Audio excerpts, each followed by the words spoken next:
Hey guys, Fire here from InDepth Gaming, bringing you another game review. This time we're checking out The Walking Zombie 2. This game is developed and published by Alta Games and releases on December 3rd, 2021 for a price of $11.99. It's currently on sale at the time of recording this review, so if you are watching it before the game releases, you can save about $1.50, $2, $2.50 I guess roughly, on purchasing the game. So what is The Walking Zombie 2? Simply, it's a game where you are a survivor working with a group of colonists trying to complete little mini micro quests, all while playing through a kind of ever evolving world.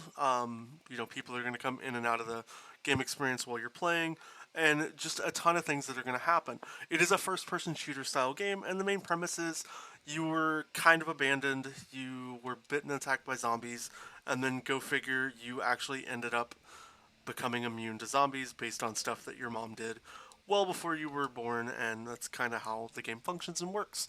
The game's actually pretty straightforward, and isn't something that's too overly difficult to play. I think my favorite thing about this game so far is just the playability. And just the art style. It's a very straightforward game that, for me, I love zombies. I'm a gigantic zombie fan, and this game really just hits almost every nerve of what I want to see. And, like, honestly, the Walking Dead games that came out on the, Xbox 360 a few years ago, that I think were honestly a flop. I think The Walking Zombie 2 is a far better version of those games. You're going to go on tons of little micro quests that some of them are going to take you quite a bit of time to complete out and do, and others are only going to take you a matter of, maybe a couple minutes to do, and some of them are just completely weird and random and bizarre, while others are, actually really fun, exciting, and cool. You could be going and trying to find a little chicken's, lost love, all the way down to trying to figure out why your mom, left you while you're immune, and why somebody has betrayed you, or who can you trust, or do quests, little micro quests for people that don't even matter in your camp, down to even dealing with bandits and all kinds of just crazy encounters and things that are going to happen. The game features these little like hackable mini games, opportunities to, level up your character through questable upgrades, tradable store systems, a full backpack system that you control, and zombies that are constantly just evolving, getting better, and, kind of really scale up to the way you do as a player as well. It's hard to see a little, but if you pay attention, you'll notice on the left side of those zombies, there's a little kind of score system that tells you like the level and how strong those zombies are, as well as just all kinds of fun things that you can do in this game while you're playing that you're going to be able to make yourself strength and build up.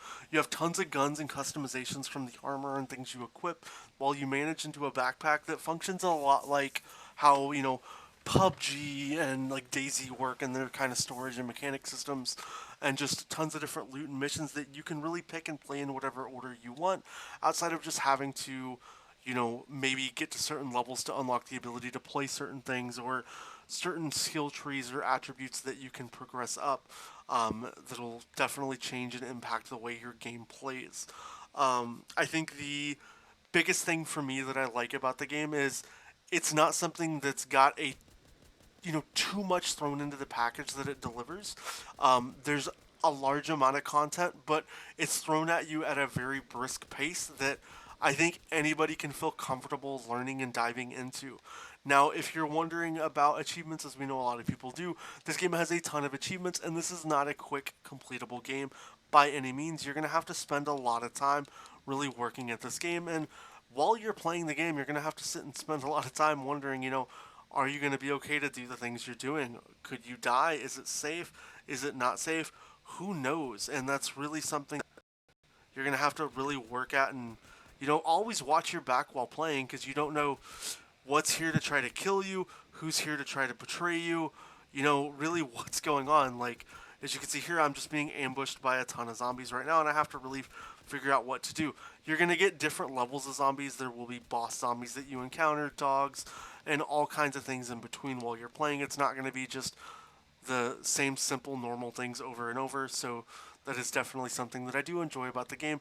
It's very progressively building, but something that's not overly, demanding on you while playing. I love this little mini map or the mini map while you're traveling from point to point that can also have random encounters that can cause you to potentially, lose gear or have things that really impact and affect the story while you're playing, all while just continuing to drive on to that, single quest that you're just constantly pushing toward. What I do like too is every time you level up in the game, you have XP that allows you to claim rewards. Some rewards let you select very specific things, while others let you modify, a skill tree, as you can see here with our little guy, where you can pick and upgrade exactly what you want. That's going to completely adapt you out and let your game style be different. If you want to focus on being a good thief, you can. If you want to get better deals while trading, you can. And then, if you want to, speed your progression up, you can do it in the form of microtransactions and buy skill points to give yourself a definite edge in the game. And then there's a perk tree system where you can buy different perks that you'll slowly unlock through leveling up that allow you to make the game easy or increase different, abilities or functions in the game. And that's pretty much the gist of really what this game builds. You're going to be able to select characters you do certain quests on, build up and maintain different missions, as well as the achievements. There's a ton of achievements that, like I said, are going to take a long time. There's one here that requires you to shoot 50,000 times in the head of zombies, dig up 2,000 treasures, which I've been playing now for a few hours, even at the point that I am at in the game. And there's just tons and tons of opportunities that I haven't even seen. I think treasure one time in an hour, so I don't even want to know what it takes to, you know, hit 2,000 treasures. And then even beyond that, there's an even bigger map. This is just one subset area of the game that you're seeing here on the screen during this playthrough progression time. And it's something that is actually really neat and fun. Now there is a couple user-friendly features to this game. If you're someone who just wants to have more of a casual experience, I do have this turned on right now, and I can show you that if you go here into options, you can actually enable the game to just fire for you. So if you just want to enjoy kind of progressing through, you can, or if you want to require yourself to actually hold down a trigger, adjust your sensitivity and acceleration movements, you can do that as well. But the game kind of just allows you to do a little bit of catering to yourself and let you have a little bit of fun. Some of my favorite stuff is this little kind of like lockpick mechanics, which are extremely straightforward, but you do kind of have to rely on not breaking your lockpicks. And you can try to get little, special, really good loot and, kind of do whatever you want in the game. You really have a lot of freedom while still following the, strongly narratively driven story that honestly keeps you pretty engaged and is a really nice, tie-in to really the game. I haven't really felt bored, and I haven't felt like there's been a single point in this game that while I've been playing, I've been like, man, I don't enjoy doing this, because every time the game's really sending you on a nice variety of missions. You're not really being too repetitive. It's not, go clear this house, go clear that, go clear this, go clear that. There's actually purpose behind all the decisions you're making, and all the quests that you're going on. So, it is something that I've personally been enjoying, and I've talked to a few other creators, and we're all having a very similar experience. When you look at the price of this game being, $11.99 and, technically on sale for under $10, there's a lot into this game, and this is not going to be a game that you finish up, if you're wanting to get all the achievements quick by any means. This is going to take you hours and hours and hours and days of just playing and working and grinding at to really complete out this game fully. And that's something that is awesome and really exciting to have in a game that's when we're surrounded with tons of games that are super quick, easy completions. It's nice to have something that doesn't really fit that kind of level, and allows you to just have something built out in a very new experience. You know, and just being able to just change up what you're doing all the time in this game is just really fun and enjoyable for me. I do highly recommend picking up this game. I think even at a $20 price point, this game would be super worth it. And the fact that it's basically half that, speaks amazing wonders for what this game has.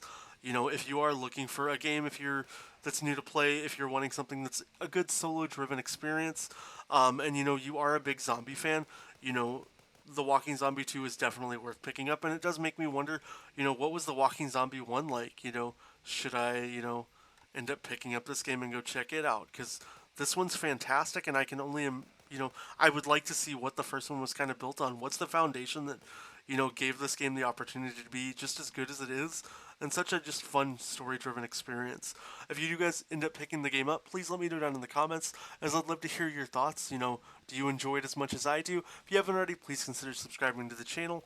And if you have any questions about the game, like always, let us know down in the comments. Consider joining our Discord for some giveaways, and I hope you have a great rest of your day. We'll catch you all next time, and we're gonna, kind of knock this game out. We'll catch you later.